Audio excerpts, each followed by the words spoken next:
வாத்து, நீ இல்லாம எப்படி ஆடுறது? என்னடா இது? நோய் என்னடா நோய் இது? நான் முதல் பாலே அவுட் ஆயிட்டேன்னு வச்சுக்க. வாத்து, வாத்து, இன்னைக்கு நம்ம ஜெயிச்ச மாதிரி தான். யார் தம்பி நீ? யார பாக்கணும்? நண்டா வாசு, கண்ணாரன் தம்பி. அப்படியா? ஏதாவது சொல்லி அனுப்பிச்சாரா? இல்ல, நான் பொண்ணு பார்க்க வந்திருக்கேன். யாரு? நீங்களா? ஆமா, எனக்கு பிடிச்சதா இந்த கல்யாணம் நிச்சயமாகும். ஓஹோ, வாங்க வாங்க. மங்களா, கொஞ்சம் வந்துட்டு பா.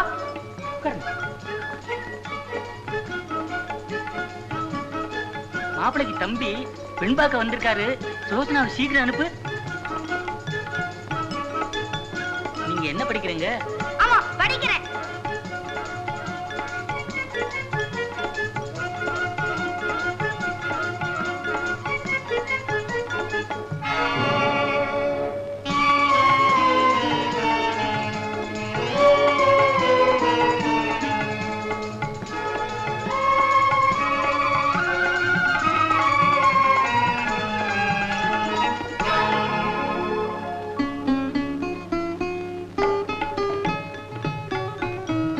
தம்பி உன்னை பார்க்க வந்திருக்காரு. இவருக்கு பிடிச்சாதான் கல்யாணம் நிச்சயம்.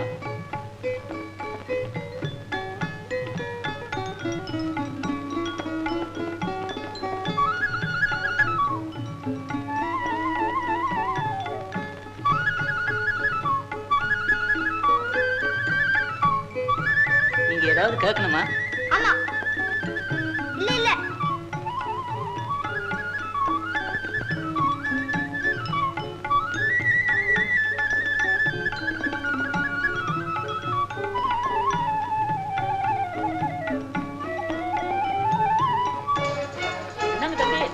சொல்லாம போறீங்களே.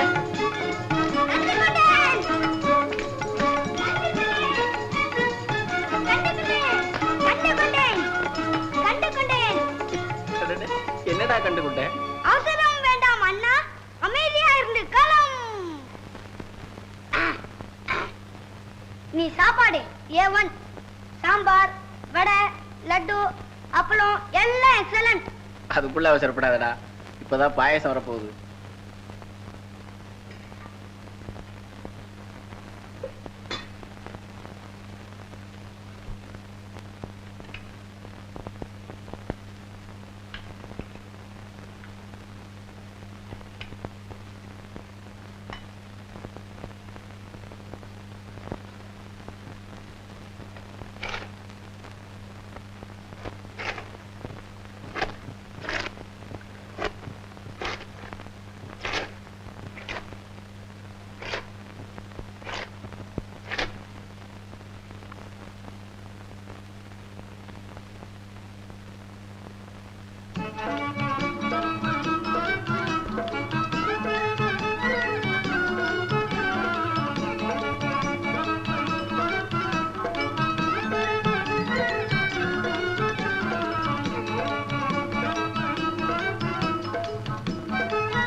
ஒண்ணுதான் போட்டுட்டியே.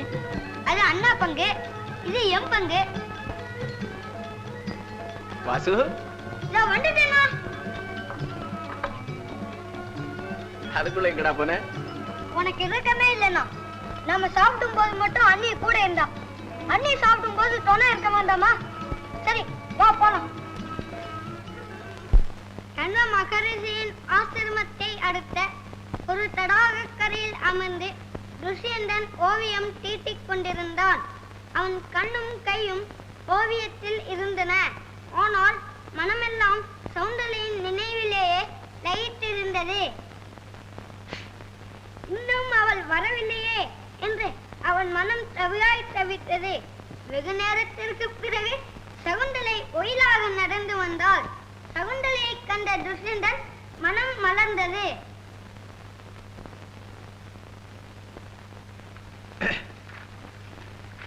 வாசு, இன்னும் உன் படிப்பு முடியல?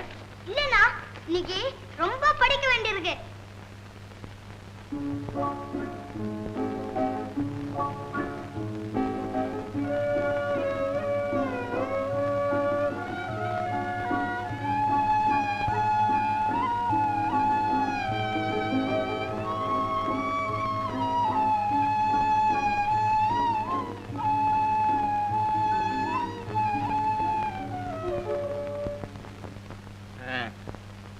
மணி 9 அடிச்சாச்சு.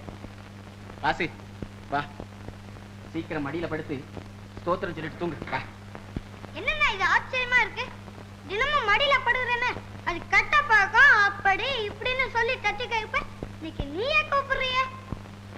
இனிமேதானே முக்கியமான கட்டம் வர போகுது. வாசு, நான் கூட ஒரு முக்கியமான பேப்பரை பார்க்க மறந்துட்டேன். அத மாடியில போய் எடுத்துட்டு வந்துடுறேன். நீ இங்கே படிச்சிட்டு இருக்கிறியா? சரி. மணி 4:45 ஆச்சு. இன்னும் அண்ணியை காணோம். இந்த வீட்டுல அண்ணிதான் செல்லம் ரொம்ப அதிகமா போச்சு. அவ வந்து 4 மாசம் ஆகல, அதுக்குள்ள 10 தடவை அப்பா வீட்டுக்கு போயிட்டா. நான் சின்ன பையன், எதுவும் பேசக்கூடாது.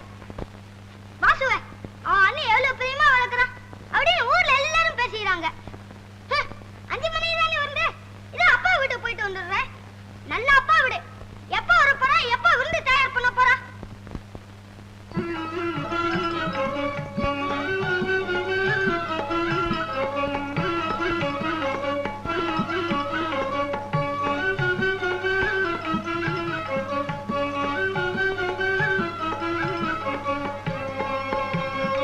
வாசு, எத்தனை பேர் வர்றாங்க? என்கிட்ட பேச வேண்டாம். என்கிட்ட யாரும் பேச வேண்டாம். என்னை யாரும் பார்க்க வேண்டாம்.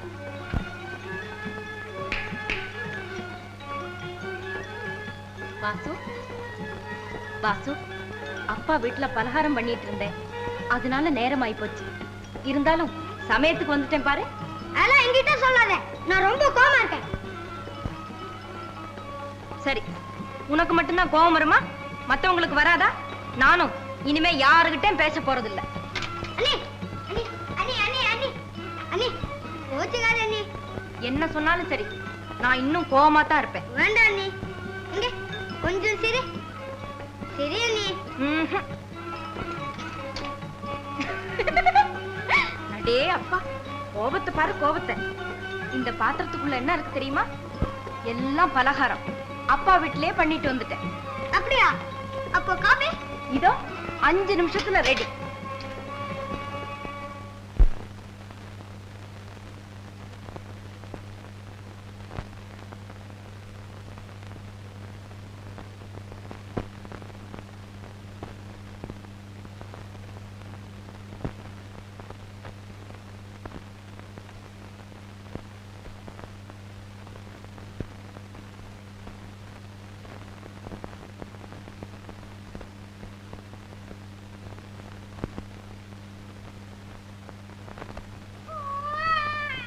என்னங்க நேரம் மறந்துருக்கான். வேறனா திவ்யா, ஓடி போய் மாப்பிள்ளை கிட்ட சொல்லிட்டு வா. சரிங்க.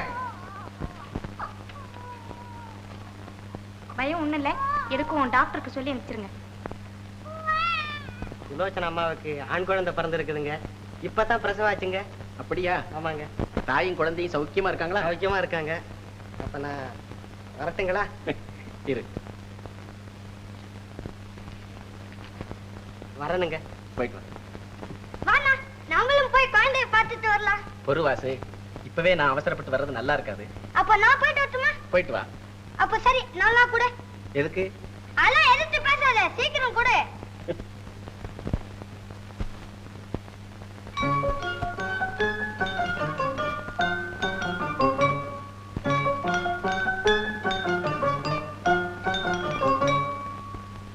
அத்தை, தம்பி எங்க அத்தை? நான் பார்க்கணும். வாசு, அவனை கடவுள் எடுத்துக்கிட்டாருடா.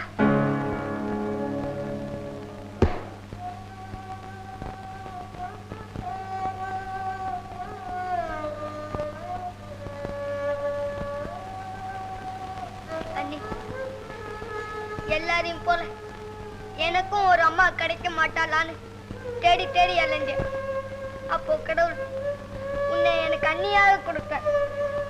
ஆனா நீ எனக்கு அம்மாவாகவே இருக்க. நமக்கு ஏன் அண்ணி இப்படி வரணும்? வருத்தப்படாதே அண்ணி. எனக்கு பெரிய பிள்ளையா நீ இருக்கும்போது நான் ஏன் வருத்தப்படணும்? அண்ணி. வாசு, அம்மா.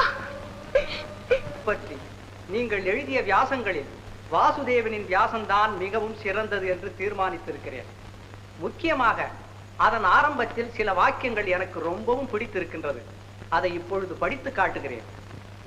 தாயுள்ள பையனின் மனம் ஒரே இடத்தில் அடைந்து கிடக்கிறது. தாயற்ற பையனின் மனமோ உலகமெங்கும் ஓடித் திரிகிறது, தாயின் அன்பை தேடித் திரிகிறது. ஆஹா, இதை போர்டில் எழுதி வைக்கப் போகிறேன். இதில் என்ன சார் இருக்கு? வாசுவுக்கு தாய் இல்ல, அவன் அனுபவத்திலிருந்து எழுதியிருக்கான். அனுபவம் எல்லாருக்கும் தான் இருக்கு, ஆனா அதை உபயோகிக்க சிலருக்குத்தான் தெரியும். வாசு, ஏற்கனவே நல்ல மார்க் தந்திருக்கேன். இப்போ இந்த 1 ரூபாயை பரிசாக தரேன், வச்சுக்கோ. நல்லது சார். இல்லம்மா, நீ ரொம்ப கெட்டிக்காரன், இதை வச்சுக்கோ.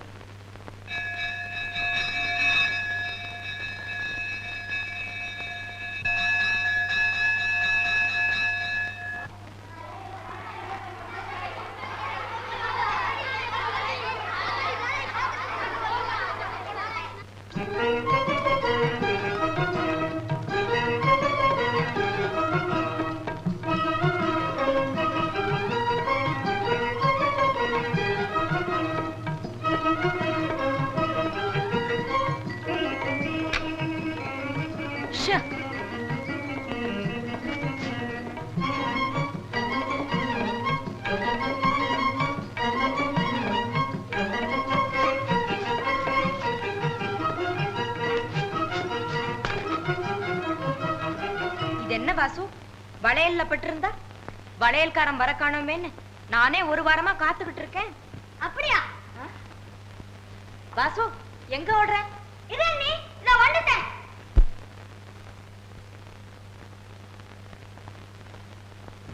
அண்ணே, அண்ணே. என்ன வாசு? உட்காரு அண்ணே. எதுக்கு? அட, சும்மா உட்காரு.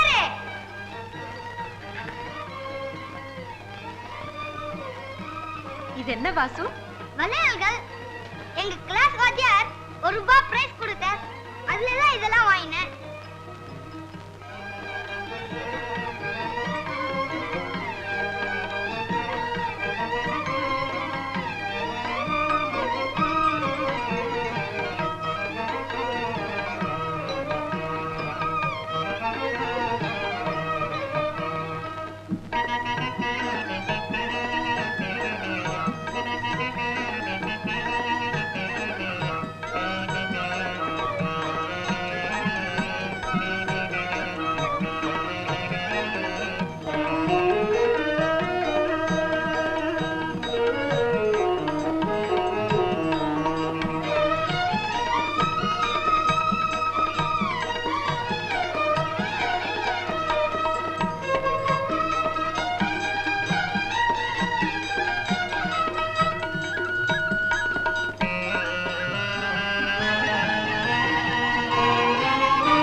என்ன வாசு? உட்கார் அண்ணி. எதுக்கு? சும்மா உட்கார். என்னுடைய முதல் மாத சம்பளம். உனக்கு காலேஜில் சம்பளமாக வளையல்களா கொடுக்கிறார்கள்? அத்தனையும் தங்க வளையல்கள். ஆமண்ணி, 10 வருடங்களுக்கு முன்னால் என் உபாத்தியாயர் கொடுத்த 1 ரூபாய்க்கு கண்ணாடி வளையல்கள் வாங்கி கொண்டு வந்தேனே, உனக்கு நினைவிருக்கிறதா? அப்போது என் சின்ன உள்ளத்திலே எழுந்தது ஓர் ஆசை.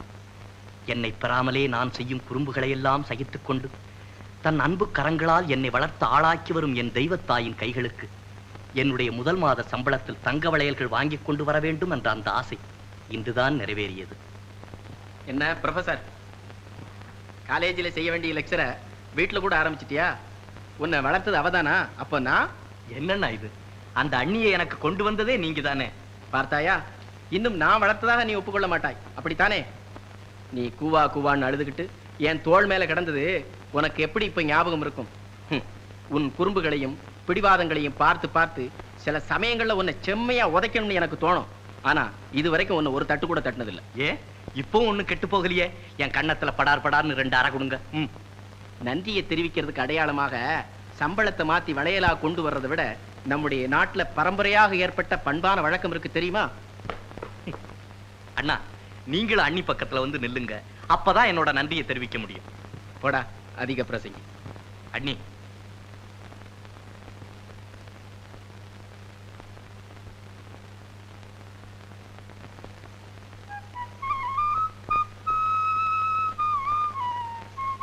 சீக்கிரமே கல்யாணம் செய்து கொண்டு மனைவியின் அன்பும் மழலை இன்பமும் பெற்று நீ நெடுங்காலம் வாழ வேண்டும். இப்பதான் ஞாபகம் வருது. ராவ் பகதூர் பொன்னம்பலம் அவர் மகளை வாசு என்னைக்கு பார்க்க வரான்னு தினமும் என்ன கேட்கிறாரு. நீ இன்னைக்கே போய் பார்த்துட்டு வந்துரு. நீங்களும் அண்ணி என் கூட வந்தாதான் நான் போவேன். நாங்க எதுக்கு? பெண் பார்க்க வேண்டியது உன் வேலை. உனக்கு பிடிச்சிட்டா கல்யாணம் செய்து வைக்க வேண்டியது எங்களுடைய வேலை. சீக்கிரம் புறப்படு. அவசரப்படுத்தாதீங்க. காப் சாப்பிட்டுட்டு ட்ரெஸ் மாத்திக்கிட்டு போகட்டும்.